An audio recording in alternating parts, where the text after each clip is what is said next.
Hi guys, ang ating panchan today, ngayong gabi, ayan guys, kagagawa ko lang yan. Iyan ang tinatawag na dilis with nuts and raisin. Meron siyang tatlong nuts, walnuts, almond, and kasoy and raisin.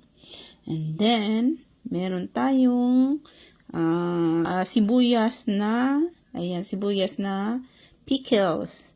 Yan guys, akala nyo guys pangit ang ano niyan kasi siyempre matagal na sa akin, ang sarap niya kainin, manamis-tamis na maasim-asim.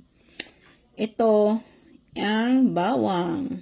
Ito yung bawang natin guys na ang ating halo naman dito is yung gochujang and doenjang and sugar, suka, vinegar. And, yan naman ang ating dilis. Wala akong maliit guys. Kaya ang atin yan ang ating, yung ginawa ko na lang siya hinati-hati ko para meron. Diskarte ba guys? And ito pa ang bawang natin guys. Ito naman yung bawang natin is ang vinegar and honey. Sarap yan guys.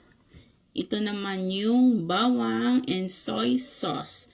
Bali may tatlo tayong ano guys, putahe, klase ng bawang. And yan, okay? And next, ito yung pinakabago nating na-discover, yung ampalaya pickles. Alam mo guys, nakakagana to, nakakagana siya ba sa pagkain. Kung wala kang ganang kumain, itong gawin mo. Masarap siya guys sa piniritong isda. And kimchi na maanghang, Chinese pichay kimchi. Then ito naman yung white Chinese pichay kimchi, yung hindi maanghang. Then ito naman yung sili. Ganyan siya ang kulay niya guys kasi nga matagal na, pero masarap siya. Pickles, ano na siya, pickles sili. Hinalo ko yung maanghang at di maanghang. And then ito guys, kaluluto ko. Ito rin nilitlitan ko kucho hiwa kasi medyo maanghang. Yan, para naman hindi mag ang kakain yan. And then yulmo, yan. Yun ang may sabaw natin guys. Ang sarap niyan guys. Yan. Kaya maliit-liit lang nilalagyan natin guys sa ating panchan. Gawa nga ng maliit lang. Pipilian sila kung anong gusto nilang dampot-dampotin guys. Yan. Nilalagay ko sa ating handaan. Sa ating ano na yan. Pagka nagkain. Pero pag kami ano lang. Yan, kasi ang asawa ko mahilig sa panchan. Di bali na walang ulam, basta may panchan daw siya, okay? Pero gumawa tayo today ng tungti cook.